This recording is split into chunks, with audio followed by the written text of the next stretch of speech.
Her was a coarse, heavy-built woman whom the student loathed. But one day, she came to him with a strange request to write a love letter to a man named Bowles, a man who did not exist.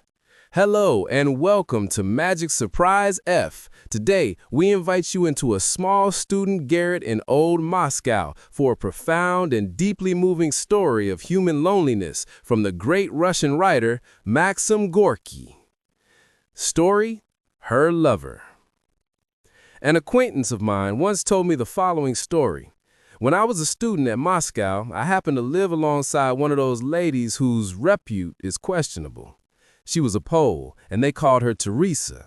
She was a tallish, powerfully built brunette with black, bushy eyebrows and a large, coarse face, as if carved out by a hatchet. The bestial gleam of her dark eyes, her thick bass voice, her cabman-like gait, and her immense muscular vigor, worthy of a fishwife, inspired me with horror. I lived on the top flight, and her garret was opposite of mine. I never left my door open when I knew her to be at home. But this, after all, was a very rare occurrence. Sometimes I chanced to meet her on the staircase or in the yard, and she would smile upon me with a smile which seemed to me to be sly and cynical. Occasionally, I saw her drunk, with bleary eyes, tousled hair, and a particularly hideous grin. On such occasions, she would speak to me. "How do you do, Mr. Student?" And her stupid laugh would still further intensify my loathing of her. I should have liked to have changed my quarters in order to have avoided such encounters and greetings, but my little chamber was a nice one, and there was such a wide view from the window, and it was always so quiet in the street below, so I endured. And one morning, I was sprawling on my couch, trying to find some sort of excuse for not attending my class, when the door opened, and the bass voice of Teresa, the Loathsome, resounded from my threshold. "Good health to you, Mr. Student." "What do you want?" I said. I saw that her face was confused and supplicatory. It was a very unusual sort of face for her. "Sir, I want to beg a favor of you. Will you grant it me?" I lay there silent and thought to myself, "Gracious, courage, my boy. I want to send a letter home." "That's what it is," she said. Her voice was beseeching, soft, timid. "Deuce take you," I thought, but up I jumped, sat down at my table, took a sheet of paper, and said, "Come here, sit down and dictate." She came, sat down very gingerly on a chair, and looked at me with a guilty look. "Well, to whom do you want to write?" "To Boleslav Kashput, at the town of Svitspiana, on the Warsaw Road." "Well, fire away." "My dear Bowles, my darling, my faithful lover, may the Mother of God protect thee. Thou heart of gold, why hast thou not written for such a long time to thy sorrowful little dove Teresa?" I very nearly burst out laughing. A sorrowful little dove, more than 5 feet high, with fists a stone and more in weight, and as black a face as if the little dove had lived all its life in a chimney and had never once washed itself. Restraining myself somehow, I asked, "Who is this Bowles?" "Bowles, Mr. Student," she said, as if offended with me for blundering over the name. "He is Bowles, my young man." "Young man? Why are you so surprised, sir? Cannot I, a girl, have a young man?" "A love letter from a sorrowing little dove named Teresa." The student is bewildered, but there is more to this strange request than meets the eye. Before we uncover the truth about the mysterious Bowles, we have a small request. If you were moved by this powerful story, please take a moment to subscribe to MagicSurprise F. Your support helps us share these profound tales of the human heart. Now, let's return to Teresa's garret. She? A girl? Well. "Oh, why not?" I said. "All things are possible. And has he been your young man long?" 6 years. "Oh ho," I thought. "Well, let us write your letter."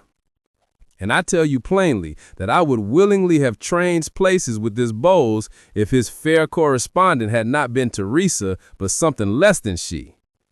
"I thank you most heartily, sir, for your kind services," said Teresa to me with a curtsy. "Perhaps I can show you some service, eh?" "No, I most humbly thank you all the same. Perhaps, sir, your shirts or your trousers may want a little mending?" I felt that this mastodon in petticoats had made me grow quite red with shame, and I told her pretty sharply that I had no need whatever of her services. She departed. A week or two passed away.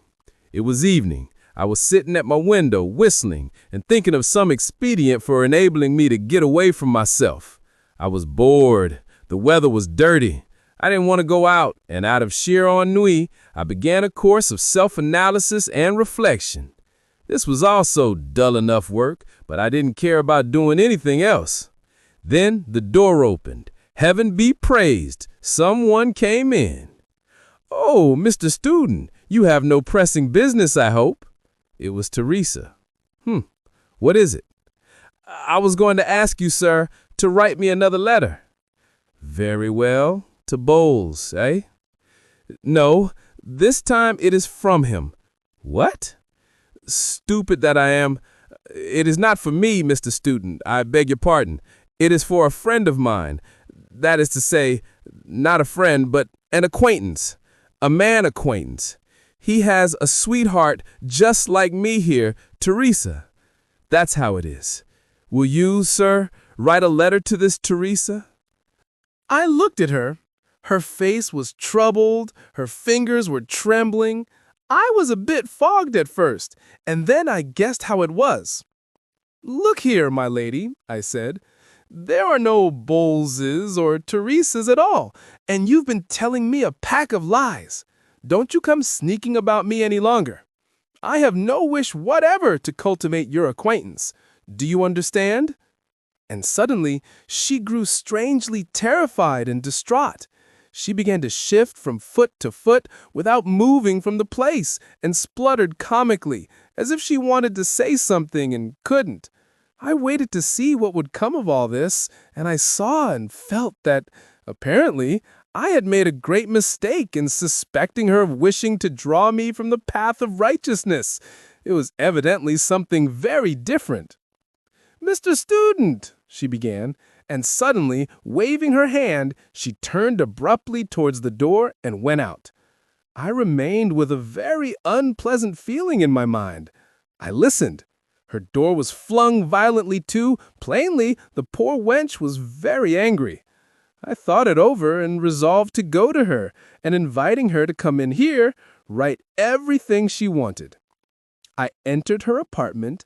I looked around. She was sitting at the table, leaning on her elbows, with her head in her hands. "Listen to me," I said. Now, whenever I come to this point in my story, I always feel horribly awkward and idiotic. Well, listen to me," I said. She leapt from her seat, came towards me with flashing eyes, and laying her hands on my shoulders, began to whisper, or rather to hum in her peculiar bass voice. "Look you, now, it's like this. There's no Bowleses at all, and there's no Teresa either. But what's that to you? Is it a hard thing for you to draw your pen over paper, eh? And you too, still such a little fair-haired boy. There's nobody at all, neither Bowles nor Teresa, only me. There you have it, and much good may it do you." "Pardon me," said I, altogether flabbergasted by such a reception. "What is it all about? There's no Bowles, you say?" "No, so it is. And no Teresa either?" "And no Teresa. I'm Teresa." I didn't understand it at all. I fixed my eyes upon her and tried to make out which of us was taking leave of his or her senses. But she went again to the table, searched about for something, came back to me, and said in an offended tone, "If it was so hard for you to write to Bowles, look, there's your letter, take it. Others will write for me." I looked. In her hand was my letter to Bowles. "Listen, Teresa, what is the meaning of all this? Why must you get others to write for you when I have already written it, and you haven't sent it?"